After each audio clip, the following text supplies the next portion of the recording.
দুটি সংখ্যার অনুপাত 3:4 যদি তাদের লসাগু 240 হয় তবে ক্ষুদ্রতম সংখ্যাটি কত?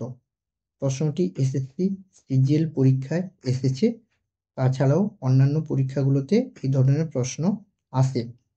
তাহলে আমাদেরকে বের করাতে হবে ক্ষুদ্রতম সংখ্যাটি। দেওয়া আছে লসাগু এবং অনুপাত। প্রথমে আমরা গসাগু বের করে নেব। আমাদের গসাগু হবে লসাগু বাই অনুপাত দুটোর গুণফল। তাহলে আমরা কাটাকুটি করলে পাবো আমরা 20।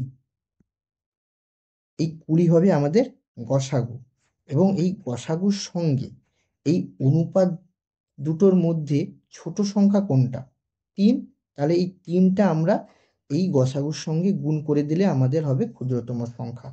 অর্থাৎ ক্ষুদ্রতম সংখ্যা আমরা পাবো 20 গুণিত 3 সমান 60।